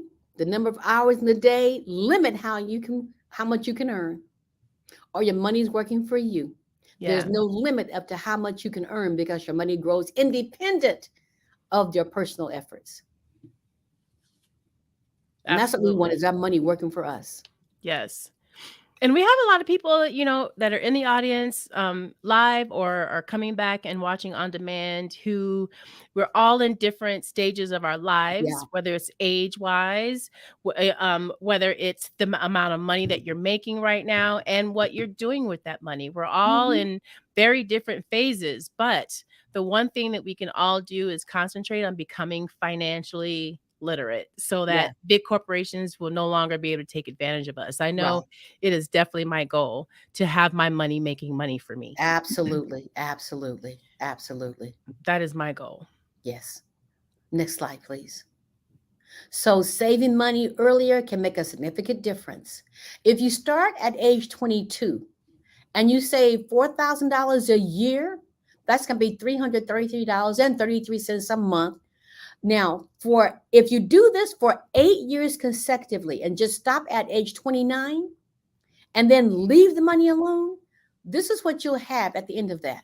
Wow. Look at that. By the time you retire, if you no more money in, by the time you retire, you have $1.4 million in the bank.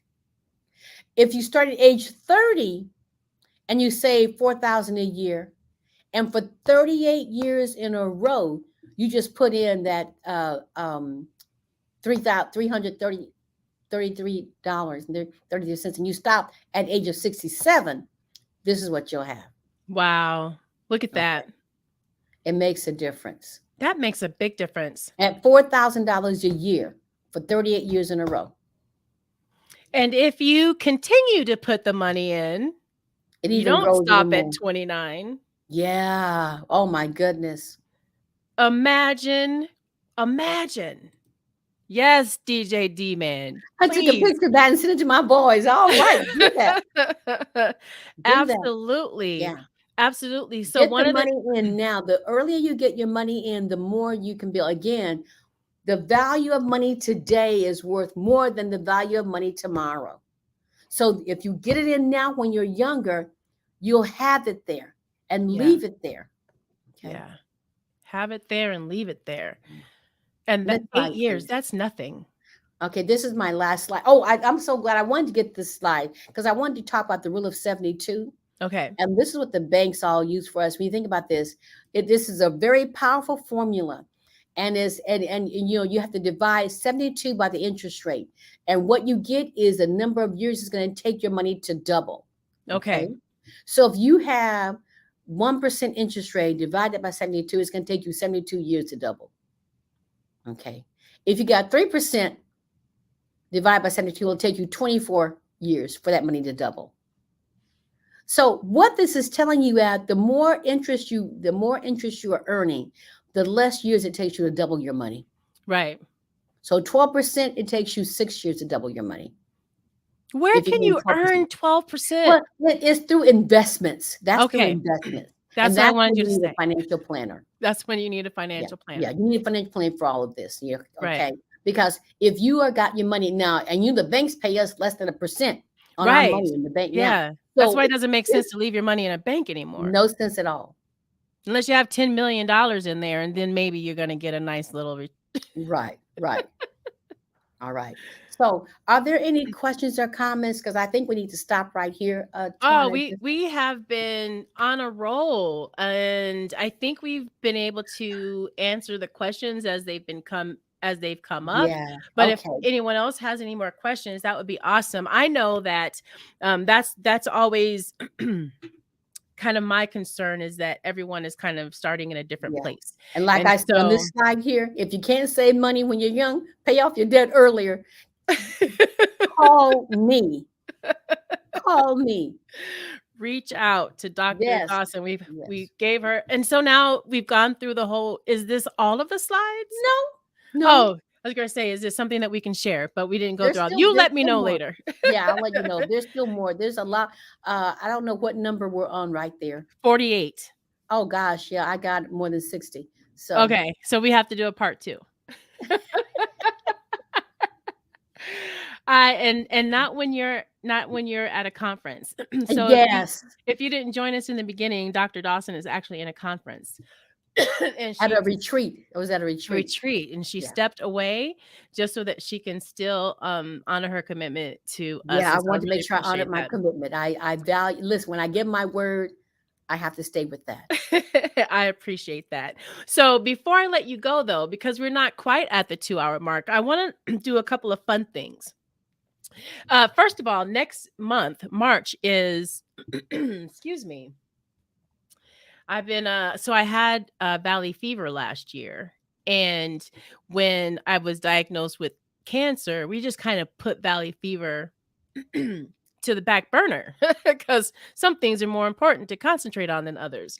But now that I am cancer free, yes, I am now trying to get back on track with this valley fever because I still have it. So that's why I'm clearing my throat a lot. And so I do apologize. All of that to just say that. But I also want to let everyone know that March is the International Black Women in Jazz and the Arts Month. Are you a big jazz fan? Oh yeah. I know you are. So I put this little thing together just because it's not March yet. Let me turn this down a little bit. It's not March yet, but in March, we are definitely going to make sure that we're paying tribute to all of these wonderful women. And there are so many more. And I love jazz. Of course, Dad listened to so much of it growing up, but we don't really concentrate on the women. Right, Dr. Dawson? That's right. So I am so excited to just get to learn about more of these women, and even some that I didn't put on here. Listen, there are so many, and who would have thought? So if you're following our Inequality Facebook page, every day in March, we're going to pay tribute to another one of these wonderful, wonderful women.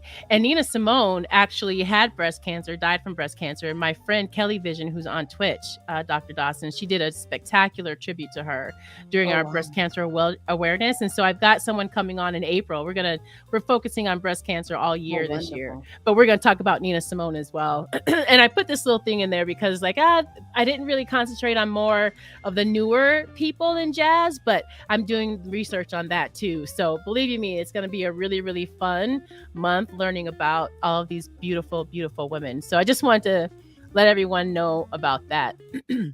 But I also have one more thing, Dr. Dawson, a little bit, another way to end in some fun. So perhaps you don't know that March is also National Sauce Month. Does anyone know that it's National Sauce Month? Let me see if I can get this.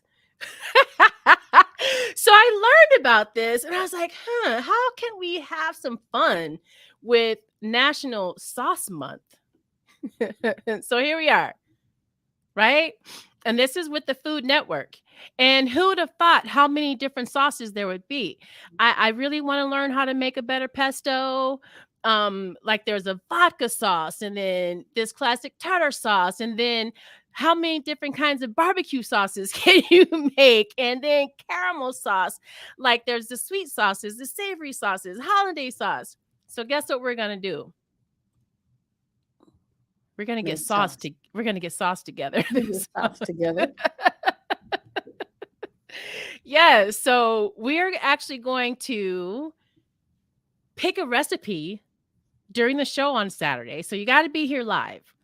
Pick a recipe. We're going to learn how to make sauces together. So every Saturday we'll pick a recipe. The next Saturday we'll all come and share how how it went for that sauce. And I really want to make sure that we're all doing this together. But National Sauce Month.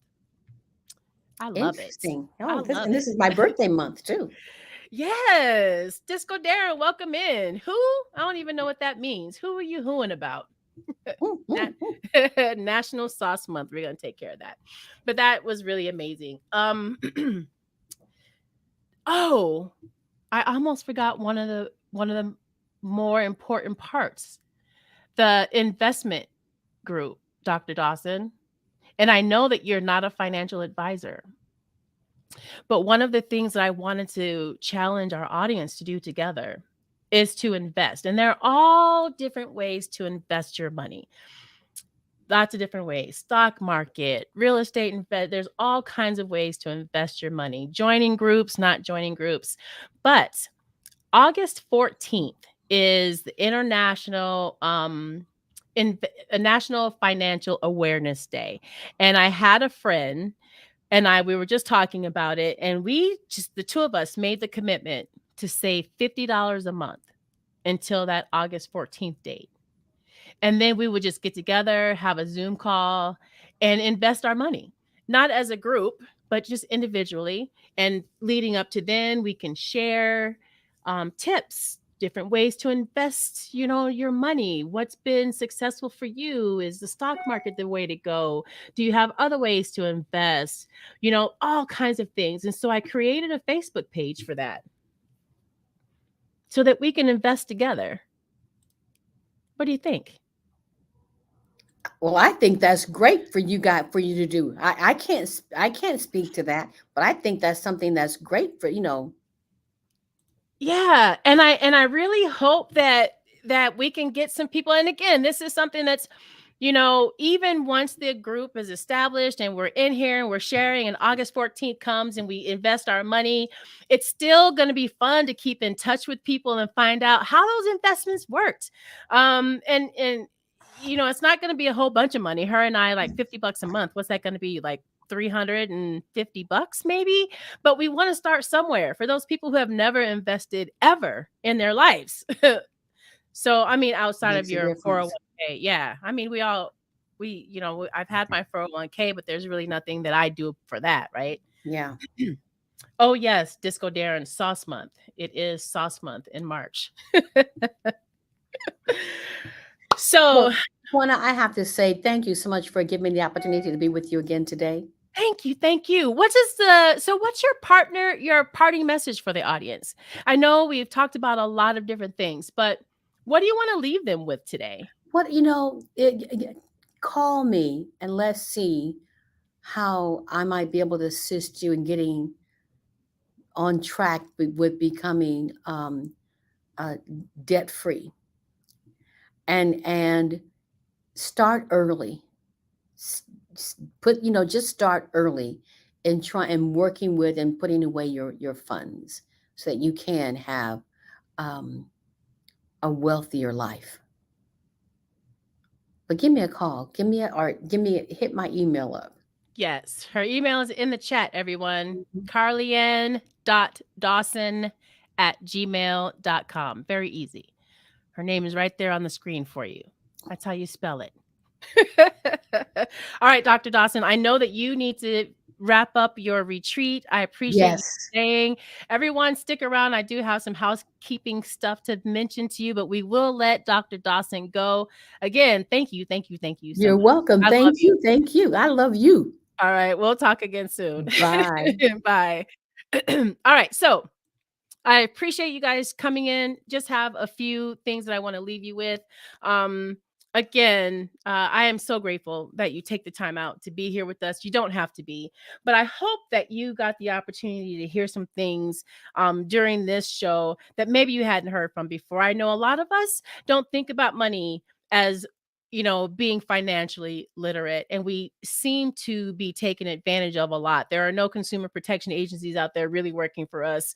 And so we really need to make sure that we understand our money, where it's going, and how we can make our money work for us. That's kind of what I get from that whole conversation. So again, I hope that you all enjoyed the show today. There are so many podcasts out there. I thank you for choosing this one to be here with me. I trust that our conversation sparked your interest, even just a little bit.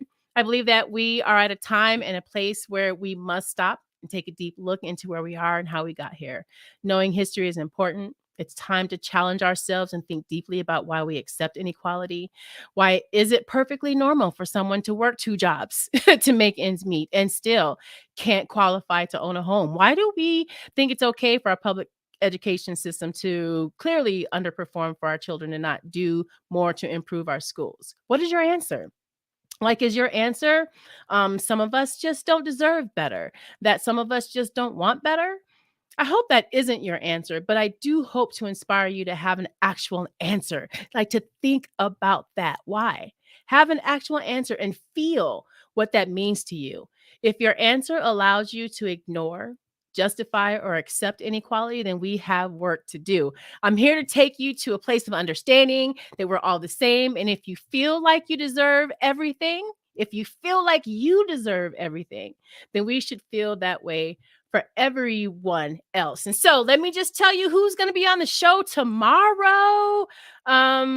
I don't know why it's not up here already, but my girl is going to be here. Nope, that's not the right one. But next week, excuse me, my friend Julie Rogers is joining us. And I can't seem to find her. Oh, here we go. This is my girl, Julie Rogers. So we're all about education this year. We're learning and we're growing together. We're stepping out and we're moving past just having the conversation to effective action. And I'm telling you, we've done that this year so far. We've created this real estate investment group. We have a mentorship program going on. We're getting ready to get fit together. Like, we are learning to move away from just having the conversation to effective action. Oh, and I am going to be challenging you guys out there to start having block parties. We're going to save your block. We have a lot of stuff going on over here. So hopefully you can continue to join us. If you can't be here live, that's okay. I don't mind you going back and watching on demand, as long as you are watching and sharing and being moved to do something. Hey, Chicken Wing Dooney, it's so nice to have you here. Thank you, thank you, thank you. And yes, great information.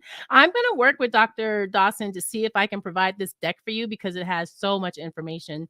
Next week, I'll make sure that I know for sure if we can do that. And then we'll just have you whisper your email address or something to me so I can email it to you. But you want to make sure that you're here next week too. Julie Rogers is an awesome entrepreneur, a CEO of her very unique makeup company. And so we just understand, especially as you get older in life, You get comfortable. you're not stepping out on faith as much, but it's very important. If you want to see change in your life, it takes big moves, it takes bold actions, and this woman right here, Julie, is all about that. So please come back next week, as my friend Julie will be here with us. And again, thank you so much for coming today. You can follow me on all the social media places. If you just look for Twana Anderson, that's where I am everywhere. Please follow, subscribe for updates and notifications. And I really appreciate you. All right, who are we raiding out to today, y'all? Chicken Wing Dooney, Disco Darren, where are we going? D-Man, where are we going? E-Class is on. Who else is on? Give me some people out there, because I only have a few that I see. I just love puzzles. I don't know if you've ever stopped by her stream before, but it is very informative, informational. She's so sweet. Who would think that you could just watch someone do puzzles all the time and have a good job? It's so fun. All right, let's go ahead and raid out to E-Class. I have not really been in his stream for a while. So if you want to just listen to some good music, he usually will make sure he does that for you. So let me see. First of all, I need to put the message in there myself so that you guys can copy it. All right. Copy that raid message, y'all. Copy. Yes, Chicken Wing. Much love to you. Much love to you, my friend. All right. We're going to go ahead and raid out over to DJ E-Class. I hope that you guys enjoy the rest of your weekend. We'll see you next week. You'll probably hear a little bit more from me coming up here in the near future. I'm going to try and do some additional streams and stuff like that. There's just so much information that I want to pass along to you guys. So we're going to be doing something a little bit different coming up. So make sure that you know when I'm going to be coming on, y'all. And we are raiding out. Hopefully. All right. We're going to raid out. Raid right now. We'll see y'all next week. And Facebook people, YouTube people, thank you for joining. You're not going to be able to enjoy the music, but we will see you next week. Have a great weekend, y'all.